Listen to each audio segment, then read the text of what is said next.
എടുത്തും വിളിച്ചിട്ടുണ്ട്. പക്ഷെ പ്രവേശനം ഒരിക്കലും ഉത്സവമല്ല എന്ന് വിചാരിക്കുന്ന ഒരാളാണ്. വീട്ടിൽ കളിച്ച് നടക്കുന്ന ഒരു സമയത്ത് തിരിച്ചു പോകുന്ന ഒരവസ്ഥ അല്ലേ? ആണോ അല്ലയോ? അത് പ്രത്യേകിച്ച് കേരളത്തിലെ കൊട ചൂടിയിട്ടുള്ള കുട്ടികളാണ് പ്രവേശനോത്സവത്തിൽ സാധാരണ കാണിക്കാറുള്ളത്. എന്നുവെച്ചാൽ നല്ല മഴയത്ത് കൊടയൊക്കെ എടുത്തിട്ട് ആർക്കും ഇഷ്ടമുള്ളൊരു സംഭവമല്ല. പ്രത്യേകിച്ച് എനിക്കിഷ്ടായിരുന്നില്ല. പക്ഷെ ഇന്നലെ ഞാൻ പ്രവേശനോത്സവത്തിന് പോകേണ്ടത് പറഞ്ഞിട്ട് മുഖപുസ്തകത്തിൽ ഫേസ്ബുക്കില് ഇട്ട സമയത്ത് ശാന്തിജി അടക്കം പലരും അതറിഞ്ഞൊക്കെ എന്നെ വിളിച്ചൊരാളുണ്ട്.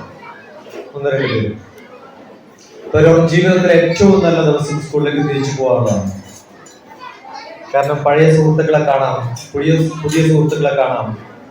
എന്താ നടക്കണത് എന്നുള്ളൊരു ആവലാതി, എന്താ പഠിക്കാൻ പോകുന്നത് എന്നുള്ളൊരു ആവലാതി. പക്ഷെ അതൊന്നും ഇല്ലാത്ത ഒരാളായിരുന്നു ഞാൻ. നമുക്ക് അങ്ങനെ ഒരു കാര്യത്തിലും ആവലാതി ഉണ്ടായിരുന്നില്ല. അതുകൊണ്ട് തന്നെ വലിയ ആഘോഷങ്ങളൊന്നും ഇല്ലാതെ കടന്നുപോയ സ്കൂൾ ജീവിതമായിരുന്നു എൻ്റെ. അതുകൊണ്ട് പ്രവേശനോത്സവത്തിൽ എന്താ നടക്കാന്ന് പോലും എനിക്കറിയില്ല. ഞാൻ ഷരഫ് വിളിച്ച സമയത്ത് ഞാൻ ചോദിച്ചു എന്താ പരിപാടി, ഉച്ച ഭക്ഷണം ഉണ്ടാവോ, ബിരിയാണി ഉണ്ടാവോ, പായസം ഉണ്ടാവോ എന്ന് ചോദിച്ചു. പക്ഷെ പലയിടത്തും ഇതിന്റെയൊക്കെ പടങ്ങളൊക്കെ കാണുമ്പോൾ കുറെ കുട്ടികൾ ബലൂൺ എടുത്ത് നിൽക്കുക, കുറെ വേഷം കെട്ടിയിട്ട് കാണിക്കുക. ചിലപ്പോൾ പ്രൊസഷൻസ് ഉണ്ടാവും, അല്ലെങ്കിൽ ഇതേപോലെ ഡെക്കറേഷൻസ് ഉണ്ടാവും. നല്ലോണം കഷ്ടപ്പെട്ടിട്ടുണ്ട് ഇവിടുത്തെ ടീച്ചർമാർ. അവിടെ ഇവിടെയൊക്കെ ഇല്ലാത്ത അക്ഷരമൊക്കെ എഴുതി വെച്ചിട്ടുണ്ട്. എന്നുള്ള അക്ഷരമൊന്നും ഇല്ല ഇപ്പൊ. അതൊക്കെ ചത്തുപോയിട്ട് കാലം കുറയായി. കാരണം എന്ന വാക്കിൽ ഒരു വാക്കേ ഞാൻ കേട്ടിട്ടുള്ളൂ, ഋഷി എന്നുള്ള വാക്ക്. ഇപ്പൊ ഋഷിമാരൊന്നുമില്ല. പിന്നെന്താണ്? അതെ, ഋഷഭൊന്നും ഇല്ല ഇപ്പൊ. പക്ഷെ അതിന് താഴേക്ക് എഴുതി വെച്ചിട്ടുള്ള ഹലോ, ഗുഡ് മോർണിംഗ് ഒന്നുമില്ല. ഋതുക്കളൊക്കെ പോയി, ഋതുക്കള് പോയി, ഋഷി പോയി, ഋഷഭം പോയി, അങ്ങനെ കുറെ വാക്കുകളുണ്ട്. പക്ഷെ അതൊന്നുമില്ല. പക്ഷെ എത്ര അക്ഷരമുണ്ട് മലയാളത്തില്? എത്ര അക്ഷരമുണ്ട് മലയാളത്തിൽ? സാധാരണ ആ ഈ മാത്രമേ എഴുതാറുള്ളൂ. അതിൽ ഏറ്റവും അത്യാവശ്യം ആയിട്ടുള്ള രണ്ടാമത്തെ അക്ഷരമാണ്. എന്ത് ചോദ്യം ചോദിച്ചാലും ആ എന്ന് പറഞ്ഞാൽ മതി. ക്ലാസ്സുകൾ കേൾക്കാൻ ആ എന്ന് പറഞ്ഞാൽ മതി. എന്തെങ്കിലും ചോദ്യം ചോദിക്കുമ്പോൾ രണ്ടാമത്തെ അക്ഷരം പറഞ്ഞാൽ മതി. അത് രണ്ടും പഠിച്ചു കഴിഞ്ഞാൽ ജീവിക്കാം. എത്ര അക്ഷരം ഉണ്ടെന്നറിയോ? കുറഞ്ഞു വന്നു. പക്ഷെ ആദ്യകാലങ്ങളില് ഭാരതീയ സങ്കല്പത്തിൽ അക്ഷരങ്ങളുടെ ദേവതയായ സരസ്വതിയെ പ്രാർത്ഥിക്കുമ്പോ 51 അക്ഷരാളി ലളിത തരുലജെ വേദമാകുന്ന ശാഖിക്കൊമ്പത്തമ്പോട് പൂക്കും തതിയിലെത്തുന്ന പുണ്ടൻ കുഴമ്പേ സമ്പത്തേ, അങ്ങനെയൊക്കെയാണ് ചൊല്ലുക. ഏറ്റവും വലിയ സമ്പത്ത് അക്ഷരങ്ങളാണ് എന്നുള്ളതാണ്. അതുകൊണ്ടാണ് അതിന്റെ പേര് തന്നെ അക്ഷരം. ക്ഷരം എന്ന് പറഞ്ഞാൽ നശിക്കുന്നത് എന്നാണ്. അക്ഷരം എന്ന് പറഞ്ഞാൽ നശിക്കാത്തത് എന്നാണ്. പഠിച്ചത് മറന്നു പോകാതെ നമ്മുടെ ഉള്ളിൽ നിൽക്കുന്ന ഏറ്റവും വലിയ സ്വത്ത്, ഒരു പ്രാവശ്യം കിട്ടിയാൽ ആർക്കും കട്ടുകൊണ്ടുപോകാൻ പറ്റാത്ത ഏറ്റവും വലിയ സ്വത്ത്, അത് അക്ഷരമാണ്.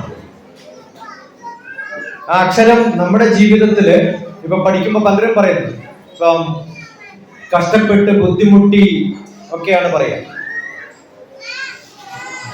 ഇപ്പൊ പറഞ്ഞ പ്രഭാഷണത്തിലൊക്കെ നിങ്ങൾ കേട്ടിട്ടുണ്ടാവും മർമ്മപ്രധാനമായ പഠനം. പക്ഷെ ഞാൻ പറയാം നർമ്മപ്രധാനമായ പഠനം.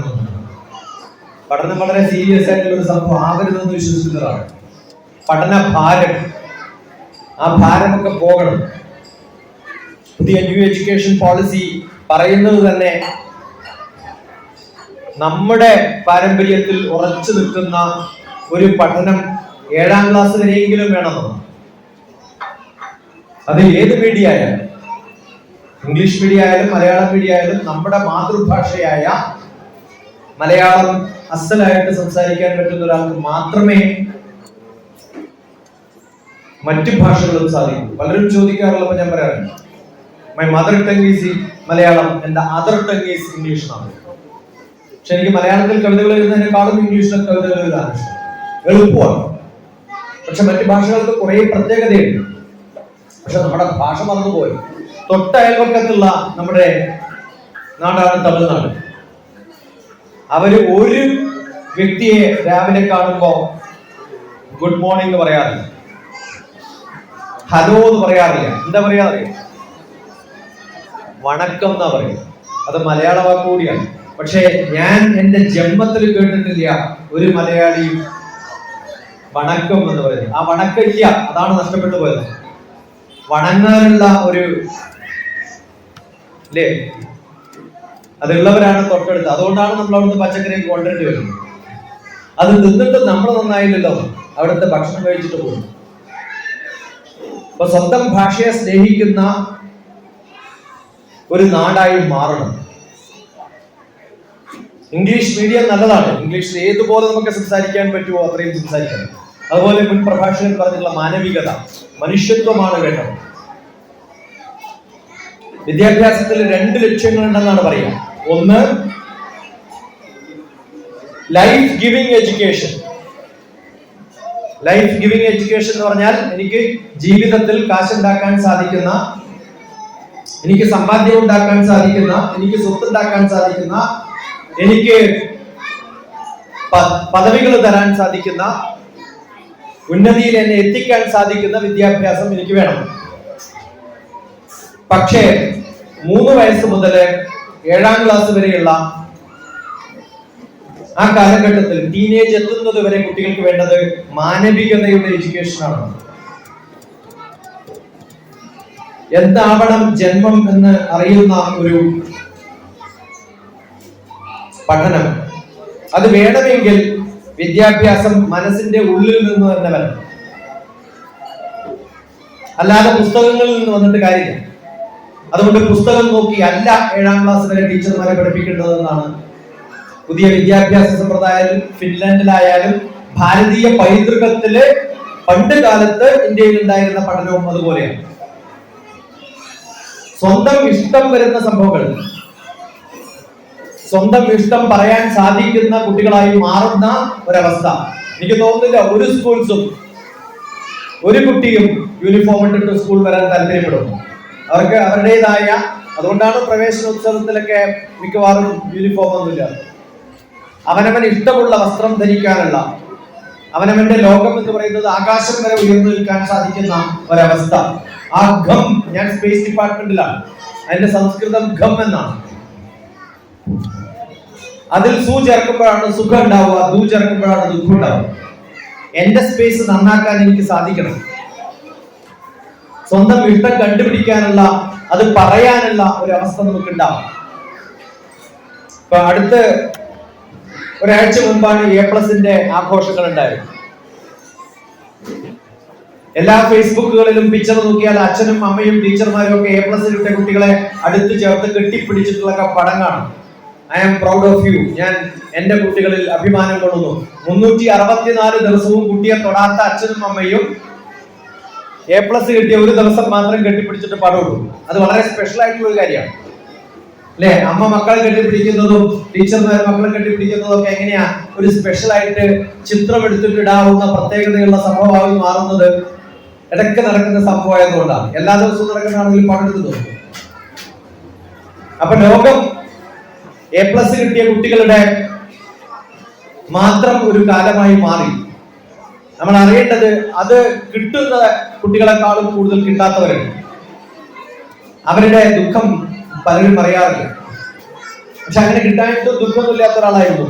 കാരണം എനിക്ക് പലപ്പോഴും ഇഷ്ടം, ഞാനും ഷറഫും ഒക്കെ അടുത്ത് തന്നെ അല്ലെങ്കിൽ അടുത്തിരിക്കുന്നത് തന്നെ ചിലപ്പം നമുക്കൊക്കെ ഇഷ്ടമുള്ള ഒറ്റൊരു ഭാഷയുണ്ട്, അത് കലയുടെ ഭാഷയാണ് അല്ലെ ഷറഫ്? എനിക്ക് തോന്നുന്നു ശാന്ത ടീച്ചർ ഇവിടെ വന്നിരിക്കുന്നത് കലയുടെ ഭാഷ ഉള്ളതുകൊണ്ടാണ്. ആണോ അല്ലയോ? കല എന്നുള്ളതിന്റെ അർത്ഥം നിങ്ങളിൽ എത്ര പേർക്ക് അറിയാം? എത്ര പേർക്ക് അറിയാം കല എന്നുള്ളതിന്റെ അർത്ഥം? പലതും കേൾക്കും, പക്ഷെ അതിന്റെ അർത്ഥം ആലോചിച്ചിട്ടില്ല. കല എന്ന് പറഞ്ഞാൽ എന്താ അർത്ഥം എന്നറിയോ? എന്താ ശരത്തിന് അറിയില്ല എന്ന് പറയാൻ വളരെ ഇഷ്ടമാണ്. ലോകത്തിലെ ഏറ്റവും നല്ലൊരു മന്ത്രം നിങ്ങളെ പഠിപ്പിക്കാം. ലോകത്തിലെ ഏറ്റവും നല്ല ഉറക്കെ തയ്യാറാണോ പഠിക്കാൻ? ഇപ്പൊ പഠിപ്പിക്കാൻ പോവാ. റെഡിയാണോ? Yes or no? കേൾക്കണില്ല? വയസ്സായില്ലേ? കേൾക്കണില്ല? ഉറക്കെ പറയും. പോരാ.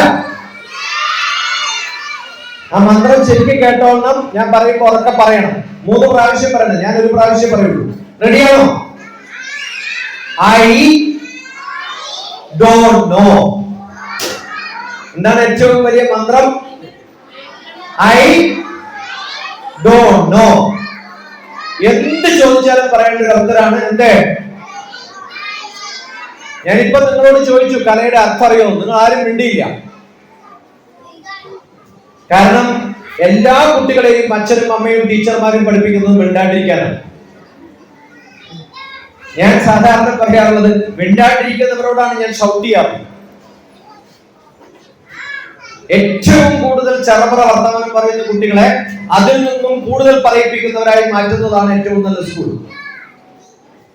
എന്ത് ചോദിച്ചാലും അവരെന്ത് പറയണം? എന്താണ്? I don't no. ഓക്കെ, എന്ത് ചോദിച്ചാലും അത് പറഞ്ഞുകൊണ്ടിരിക്കുക. I don't know. പറയണവരൊക്കെ ഡോണ്ട് നോ, എനിക്കറിയില്ല.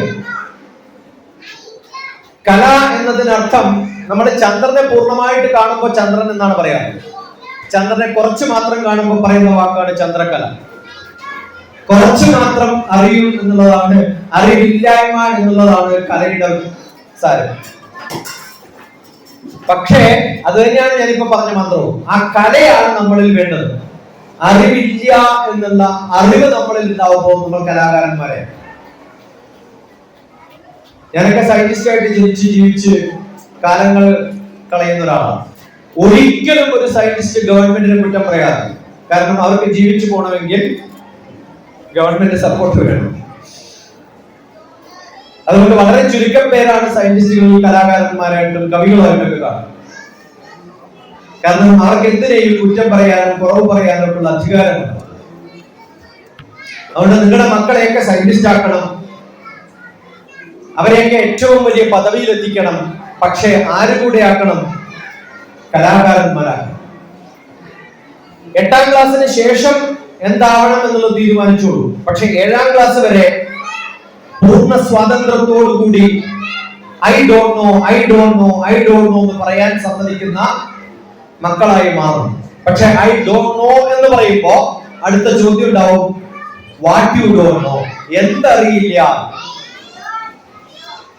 അടുത്ത ചോദ്യം, ആ അറിയാത്തത് എങ്ങനെ പഠിക്കാം?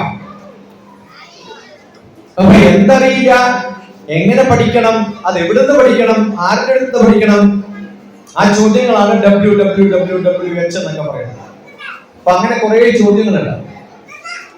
അപ്പൊ എത്ര ചോദ്യങ്ങൾ ചോദിക്കാൻ പറ്റുമോ അത്രയും കാലം ജീവിതത്തിൽ പഠനങ്ങൾ തുടർന്നു കൊണ്ടുപോകുന്ന ഒരു വ്യക്തി വലിയ വലിയ കലാകാരന്മാരായി എന്ന് പറഞ്ഞാൽ വലിയ വലിയ അറിവില്ലായ്മയിലേക്ക് അയാൾ എത്തിക്കൊണ്ടിരിക്കുന്നു എന്നാണ്. അതുകൊണ്ടാണ് ഭാരതത്തിലൊക്കെ bachelor of arts, master of arts എന്നൊക്കെ പേരുകൾ കൊടുക്കുന്നത്. ആ സമയത്ത് നമുക്ക് കുറെ കാര്യങ്ങൾ കാണുമ്പോ ഇതല്ല ശരി, ഇതാണ് ശരി, അല്ലെങ്കിൽ ഇത് ശരിയാണെന്ന് പറയുമ്പോ ശരി അല്ലാത്തത് എന്തോ ഉണ്ട് എന്നുള്ള ചോദ്യങ്ങൾ ഉണ്ടാവും. ആ തിരിച്ചറിവാണ് നമുക്ക് വേണ്ടത്. അറിവ് മാത്രം കേട്ട കാര്യമില്ല. ഒരു കാര്യം മാത്രം അറിഞ്ഞാൽ അത് അറിവേ ആവുള്ളൂ. കുറെ കാര്യങ്ങൾ അറിഞ്ഞ് അതിൽ ഏതാണ് ശരിയെന്ന് തപ്പുമ്പോ തിരിച്ചറിവും വിവേചന ബുദ്ധിയൊക്കെ ഉണ്ടാവും. അപ്പൊ നല്ല കുട്ടികൾക്ക് ഉണ്ടാവേണ്ടത് അറിവല്ല, കുറെ അറിവാണ്. കുറച്ചറിവുണ്ടായാൽ A+ കിട്ടും. അതിന് വലിയ ബുദ്ധിമുട്ടൊന്നുമില്ല. 10-15 ദിവസം ഒരു കുട്ടികളെ 10ാം ക്ലാസ്സിലെ കുട്ടികളെ കിട്ടിയാൽ ഞാൻ ഒരുവിധം ബുദ്ധിയുള്ള കുട്ടികളൊക്കെ A+ ആക്കിയിട്ട് മാറ്റാറ്. അതിന് വലിയ കഴിവൊന്നും വേണം, ഒരു കൊല്ലം പഠിപ്പിക്കേണ്ട കാര്യമില്ല. പക്ഷെ വേണ്ടത് എന്താണ്? ഒരു നല്ല കുട്ടി ഉണ്ടാവുമ്പോ ഒരു മോശം കുട്ടി കൂടി ഉണ്ടാവും. അതുകൊണ്ടല്ലേ നമ്മുടെ ഇയാൾ നല്ല കുട്ടിയാന്ന് പറയുന്നത്. അപ്പൊ ആ മോശം കുട്ടിയെ നന്നാക്കാനും നല്ല കുട്ടിയെ മോശമാക്കാനും സാധിക്കണം. നമ്മുടെ ഡിക്ഷണറിയിൽ മോശം എന്ന് പറയുന്നത് പഠിക്കാത്തവരാണെങ്കിൽ, അല്ലേ, പാട്ടും കൂത്തും ഒക്കെ ആയിട്ട് നടക്കുന്നവരാണെങ്കിൽ അതാണ് നല്ലത് എന്ന് വിശ്വസിക്കുന്നവരാണ്. ലോകത്തിൽ അങ്ങനെ മാത്രം നന്നായിട്ടുള്ളവരാണ്. നിങ്ങൾക്കൊക്കെ അറിയുന്ന, അല്ലെങ്കിൽ നിങ്ങൾക്ക് അറിയാത്ത ഒരു കാര്യം ഞാൻ പറയാം. എല്ലാവരും, മലയാളികളിലെ എല്ലാവരും അറിയുന്ന ഒരു വ്യക്തി. അദ്ദേഹം കൊച്ചിയിൽ നിന്നും തിരുവനന്തപുരത്തേക്ക് സൗണ്ട് ടെസ്റ്റ്, അന്ന് ഞാനും ഷറഫും യാത്ര ചെയ്യുമ്പോൾ പറയുന്ന കഥയാണ് ഇപ്പൊ എന്റെ ഓർമ്മയിൽ വരുന്നത്. ആദ്യം തന്നെ സൗണ്ട് ടെസ്റ്റ് നടത്തിയപ്പോൾ നിങ്ങളുടെ സൗണ്ട് കൊള്ളില്ല, അതിന് ഇമ്പമില്ല, രാഗമില്ല, താളമില്ല എന്നൊക്കെ പറഞ്ഞ്, ഒന്നിനും കൊള്ളില്ല എന്ന് പറഞ്ഞു വിട്ട്, പിന്നെ സംഗീതം പഠിക്കണമെന്ന് ആഗ്രഹം വന്നപ്പോ അദ്ദേഹത്തിന് ഫെലോഷിപ്പ് കൊടുക്കാതെ പറഞ്ഞു വിട്ട്, ആ വ്യക്തിയാണ് ഇന്ന് കേരളത്തിലെ എല്ലാ ദൈവങ്ങളും അദ്ദേഹത്തിന്റെ പാട്ട് കേട്ട് മാത്രം ഉണരുന്ന യേശുദാസ് എന്ന് പറയുന്ന വ്യക്തി. പലപ്പോഴും തോറ്റിട്ടുള്ളവരാണ് ലോകത്തിലെ ഏറ്റവും പ്രഗത്ഭന്മാരാണ്. അങ്ങനെ കുറെ ആൾക്കാരുടെ കഥ എനിക്ക് പറയാൻ പറ്റും. പക്ഷേ ആ കഥ പറയുമ്പോൾ നമ്മൾ സാധാരണ പറയാറുള്ളത്, ആ കഥ വളരെ കുറെ ചുരുക്കം ചെല്ലും വലിയ കുറെ ജനക്കൂട്ടം തോറ്റു മാത്രം അറിയപ്പെടാതെ പോയവരുമാണ്. ഏറ്റവും വലിയ ഒരു ഫിലോസഫറായിട്ടുള്ള റസൽ പറഞ്ഞിട്ടുള്ളത്, ആ കഥകൾ നമുക്ക് പ്രചോദനം കിട്ടാൻ വേണ്ടിയിട്ട് മാത്രമേ ഉപയോഗിക്കാവൂ, നമുക്ക് പ്രാബല്യത്തിൽ വരുത്താൻ സാധിക്കില്ലെങ്കിലും എന്നാണ്. രാമ രാമ രാമ രാമ എന്ന് മാത്രം പാടി തുഞ്ചത്തെഴുത്തച്ഛൻ ഭാരതീയ കേരളത്തിലെ ഒറ്റ ഭാഷയിൽ മാത്രം ഒരു കവിത ട്രാൻസ്ലേറ്റ് ചെയ്തുകൊണ്ട് ഒരു ഭാഷയുടെ പിതാവായി അംഗീകരിക്കപ്പെട്ട തുഞ്ചത്തെഴുത്തച്ഛനാണ് മലയാള ഭാഷയുടെ പിതാവ് എന്ന് പറയുന്നത്. അങ്ങനെ പിതാവായി അദ്ദേഹം കണ്ടുപിടിച്ചോന്നൊന്നുമല്ല, ഒരു കവിത ട്രാൻസ്ലേറ്റ് ചെയ്തുകൊണ്ടാണ്. കാരണം രാമഭക്തനായിരുന്നു. രാമായണം ആദ്യത്തെ കവിത ട്രാൻസ്ലേറ്റ് ചെയ്ത അദ്ദേഹമാണ്. അതേ അദ്ദേഹം മഹാഭാരതം വായിക്കുന്ന കാലത്ത് അതേ രാമന്റെ മറ്റൊരു വേഷമായ കൃഷ്ണനെ എടാ പോടാന്നൊക്കെയാണ് കവിതയിൽ എഴുതുന്നത്. തീരെ ബഹുമാനമില്ലാതെയാണ് പറഞ്ഞത്. കാരണം കാലം മാറി, ഭഗവാന്റെ വേഷം മാറി. അതുകൊണ്ട് കൊല്ലിക്ക എന്നടോ, എടോ എന്നൊക്കെ വിളിക്കണം. ഭഗവാനെ എടോ എന്നൊക്കെ വിളിക്കണമെങ്കിൽ ധൈര്യം വേണ്ടേ? അത് കവിക്ക് മാത്രമേ സാധിക്കുള്ളൂ. എടാ പോടാന്നൊക്കെ വിളിക്കുന്നത് നല്ല ഭാഷയല്ലല്ലോ. അപ്പൊ ഭഗവാൻ കൃഷ്ണനെ കൊല്ലിക്കല്ലോ താൻ എന്നാണ്, നിനക്ക് രസമഴല്ലോ എന്നാണ്, നിനക്ക് രസമാണ് ആൾക്കാരെ കൊല്ലിക്കുന്നത് എന്ന് പറഞ്ഞ് പുച്ഛിക്കുകയാണ്. ഇപ്പൊ പലപ്പോഴും ഭാഷ ഉപയോഗിക്കുന്ന സമയത്ത് നമ്മൾ ഉപയോഗിക്കേണ്ടതായ പരിമിതികളൊക്കെ നോക്കാതെ ഉപയോഗിക്കാൻ സാധിക്കുന്ന കുട്ടികളെ വാർത്തെടുക്കുമ്പോഴാണ് അവരെ കവിയായി മാറുന്നത് എന്നാണ്. അവരാണ് ലോകത്തെ നയിച്ചിട്ടുള്ളത്. യുദ്ധം ഉണ്ടാക്കാനുള്ള, ബോംബ് ഉണ്ടാക്കുന്നത് ശാസ്ത്രജ്ഞനായിരിക്കും, പക്ഷെ യുദ്ധം ഇല്ലാതാക്കുന്നത് കൃതികളാണ്. അതുകൊണ്ടാണ് ഏറ്റവും നല്ല ആയുധം എന്ന് പറയുന്നത് പേനയാണെന്ന് പറയുന്നത്. അത് ഉപയോഗിക്കാൻ സാധിക്കുന്ന വ്യക്തികളായിട്ട് മാറണമെങ്കിൽ, എഴുത്ത് ശീലമാക്കണമെങ്കിൽ അവരെ നിർബന്ധിച്ചിട്ടല്ല ചെയ്യിപ്പിക്കേണ്ടത്, പ്രഷർ കൊണ്ടല്ല ചെയ്യേണ്ടത്, പ്ലഷർ കൊണ്ടാണ്. നിർബന്ധിച്ച് ചെയ്യിപ്പിക്കുമ്പോ പ്രഷറാണ്, അതല്ല വേണ്ടത്, പ്ലഷറാണ് വേണ്ടത്, സന്തോഷമാണ് വേണ്ടത്. കാലം മാറി. പണ്ടൊക്കെ എനിക്ക് തോന്നുന്നു എന്റെ അച്ഛന്റെ ഏറ്റവും അടുത്ത സുഹൃത്തായ ബപ്പനാജിയുടെ പോക്കറ്റ് ഞാൻ വലിയ പോക്കറ്റ് ആകണ്ടിരിക്കുന്നു. വലിയ പോക്കറ്റിൽ വലിയ കാശുണ്ടായിരുന്നവരാണ്. ഇന്ന് വലിയ പോക്കറ്റും ഇല്ല, വലിയ കാശും ഇല്ല. അതിന്റെ ഇംഗ്ലീഷ് മാത്രമേ ഉള്ളൂ, മണിയടിക്കൽ മാത്രമേ ഉള്ളൂ. അന്ന് പോക്കറ്റ് അടിയാണ് ഉണ്ടായിരുന്നത്, അല്ലെ? ഇന്ന് മണിയടിയാണ് അധികം. ഭാഷ ഉപയോഗിക്കുന്ന സമയത്ത് നമുക്ക് കാര്യങ്ങൾ അറിയില്ലെങ്കിൽ എന്ത് പറ്റുമെന്ന് വിചാരിച്ചാൽ നമ്മൾ അറിയാത്ത സംഭവങ്ങളിലേക്ക് നമ്മൾ എത്തിപ്പോകും. നമ്മളൊക്കെ ആഘോഷിക്കാൻ പോകുന്ന, അടുത്ത് വരാൻ പോകുന്ന ആഘോഷം വിഷു കഴിഞ്ഞാൽ എന്താ വരാൻ പോകുന്നത്? ഓണമാണ്. വിഷുവിനിട്ട ഞാറ് വിത്ത് ഞാറായി മാറുന്നത്, കൊയ്യാനാവുന്നത് 6 മാസം കഴിയുമ്പോഴാണ്. അതുകൊണ്ടാണ് വിത്തും കൈക്കൊട്ടും എന്ന് പറയുന്ന വിഷുക്കാലം അവസാനം നെൽക്കതിലേക്ക് എത്തി നിൽക്കുന്നത്. പൊന്നിൽ കുളിച്ചവൾ നിൽക്കയാണ് എന്നൊരു മഞ്ഞക്കടിക്കുന്ന പൊത്ത പോലെ എന്ന് പറയുന്ന കാലത്താണ് വിത്തിടുക. പക്ഷെ ശരിക്കും മഞ്ഞക്കടിക്കൊന്ന് വരുന്നത് നെല്ലിന്റെ കതിരിന്റെ ആ മഞ്ഞ വരുമ്പോഴാണ് സന്തോഷം ഉണ്ടാവും. കാരണം വയറ് നിറഞ്ഞാലേ ബാക്കി സന്തോഷങ്ങളൊക്കെ ഉണ്ടാവും. ആ കാലം മഹാബലിയുടെ കാലമായി. മഹാബലി പോയി, അങ്ങനെ ഒരു കാലം ഇല്ല. അത് ദേവന്മാരുടെ കാലമാണ്. അത് മലയാളത്തിലേക്ക് വന്ന സമയത്ത് മാവേലിയായി മാറി. മാവേലി നാടു കാണിടും കാലം എല്ലാവരും ഒന്നുപോലെ. ഇപ്പൊ ഒന്നുപോലെ അല്ല, കാരണം ഏറ്റവും കൂടുതൽ വേലികളുള്ള സ്ഥലം കേരളമാണ്. ഞാൻ നോർത്ത് ഇന്ത്യയിലൊക്കെ യാത്ര ചെയ്യുന്ന സമയത്ത് ഓരോ ബിൽഡിങ്ങിന്റെയും ഇടയിൽ വേലി കാണാറുണ്ട്. ഏറ്റവും വലിയ മതിലുകൾ ഉള്ളത് കേരളത്തിലാണ്. കാരണം അടുത്തുള്ള അയൽപക്കത്തെ പോലും ഇങ്ങോട്ട് അടുപ്പിക്കരുത് എന്ന് പറഞ്ഞ് വേലി കെട്ടുന്നവരാണ്. ഇന്ന് മാവേലി അല്ല ഉള്ളത്, വേലി മാത്രമേ ഉള്ളൂ. വേലിയുള്ള സ്ഥലത്ത് മാവേലി ഉണ്ടാവില്ല. ആ ഒഴിവ് നഷ്ടപ്പെട്ടിരിക്കുന്നു. അത് പഠിപ്പിക്കേണ്ട പ്രായമാണ്. അടുത്ത ജനറേഷൻസിലേക്ക് കുട്ടികളെ ഇതൊന്നും ഇല്ലാത്തൊരു കാലത്തേക്ക്. എൻ്റെ ഒരു കവിതയുണ്ട്, ലൈഫ് ഓഫ് ലവ് ബുക്ക് ഷറഫിന്റെ കാറിലിരിക്കുന്നു. അതിനകത്തൊരു കവിതയുണ്ട്, ഗിവ് മീ അനദർ ബർത്ത്, എനിക്ക് അടുത്തൊരു ജന്മം തരണം. എന്ത് ജന്മം? ബുദ്ധി കുറഞ്ഞിട്ട് മനസ്സ് കൂട്ടിയ ഒരു ജന്മം തരണം ഭഗവാനെ എന്ന്. കാരണം സർവേ നമ്പറുകൾ ഇല്ലാതെ പക്ഷികൾക്ക് പറന്നു നടക്കാം. മനുഷ്യന് സർവേ നമ്പർ ഇല്ലാതെ ഒരു അംശം ഇങ്ങോട്ട് കടന്നാൽ അപ്പ കേസ് കൊടുക്കും. അതാണ് മനുഷ്യന്റെ അവസ്ഥ. ഇതെല്ലാം എവിടെ നിന്ന് കൊണ്ടുവന്നതാണെന്ന് എനിക്കറിയാം. ആ ചിന്തകൾ നമ്മളിലേക്ക്, ഭൗതികമായ ചിന്തകൾ, ഭൗതികമായ സാഹചര്യങ്ങൾ, എനിക്ക് ചുറ്റുമുള്ള ഏറ്റവും വലിയ പണക്കാരനാണ് എന്നെ ബഹുമാനിക്കപ്പെടേണ്ട വ്യക്തി എന്നുള്ള നിലയിൽ നിന്നും അറിവിന്റെ ലോകത്തിലേക്ക്, അറിവിനാണ് പ്രാധാന്യം എന്നറിയപ്പെടുന്ന ഒരു ലോകത്തിലേക്ക് നമുക്ക് മാറാൻ സാധിച്ചിട്ടില്ലെങ്കിൽ, ഞാൻ അച്ചടിക്കുന്ന പുസ്തകങ്ങളുടെ വില അതിന്റെ പ്രിന്റിംഗ് കോസ്റ്റ് മാത്രമായി കുറഞ്ഞു പോകും. ഞാൻ എന്റെ പുസ്തകങ്ങൾ പലയിടത്തും കൊടുക്കുന്ന സമയത്ത് ഞാൻ അതിന് എത്ര വില എന്ന് പറയാറില്ല. ചില പബ്ലിഷർ ചെയ്തിട്ടുള്ളത് മാത്രമേ വിലയിടാവൂ. അവര് ചോദിക്കും എത്രയാണ് കോസ്റ്റ്, അതുകൊണ്ട് എന്തെങ്കിലും തന്നാ മതി.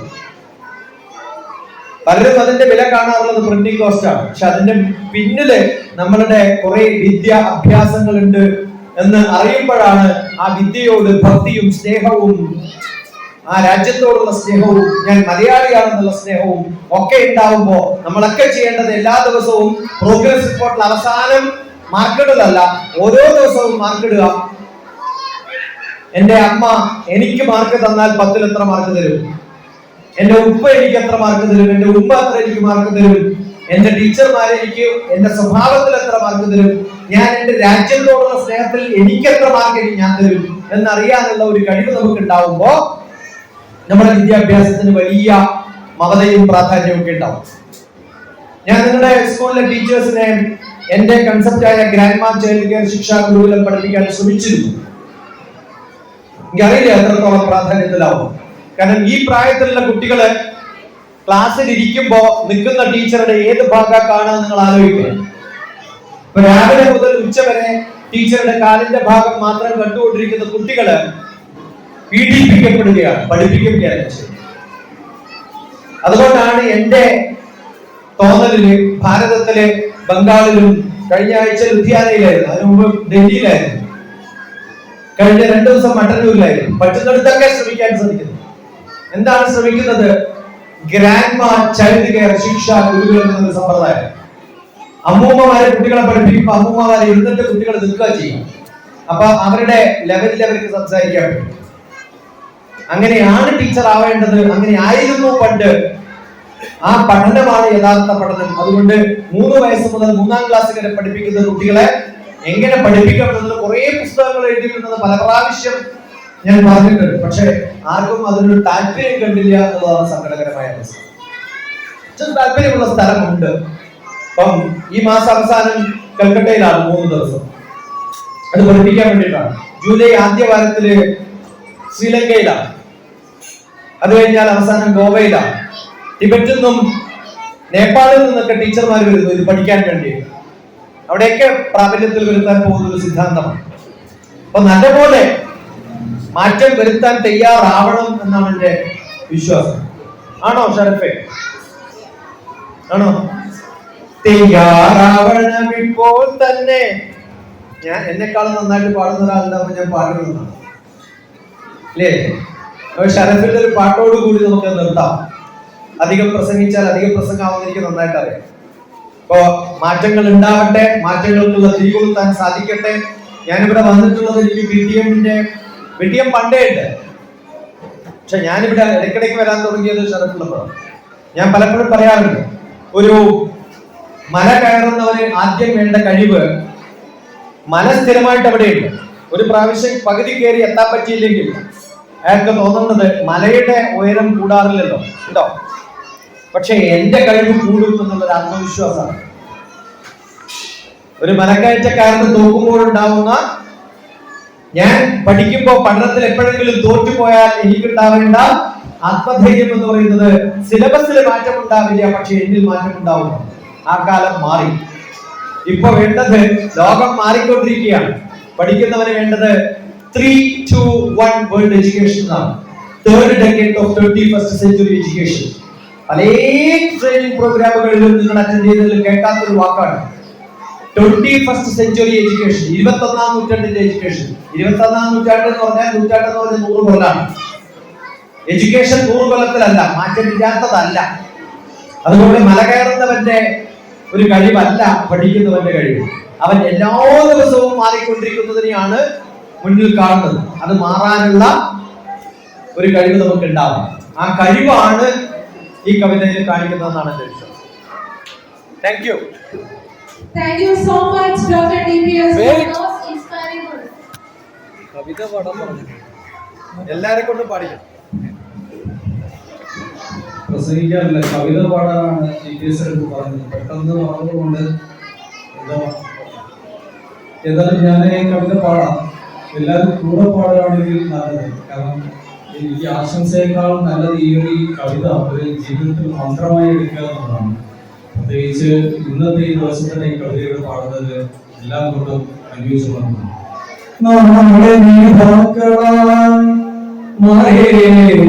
നിങ്ങൾക്ക് കാലം ബാധിച്ചു പോയില്ല. നിങ്ങൾ പഠിക്കുവിൻ, നിങ്ങൾ പഠിക്കുവിൻ, ആദ്യക്ഷരം മുതൽ ബാലപാഠങ്ങൾ പഠിച്ചോളി.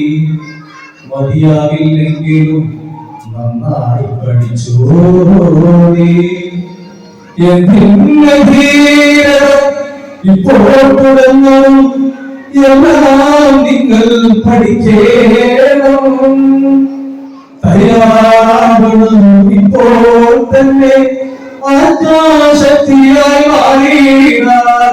എന്തിന്റെ ധീരത ഇപ്പോൾ തുടങ്ങണം, എല്ലാം നിങ്ങൾ പഠിക്കണം.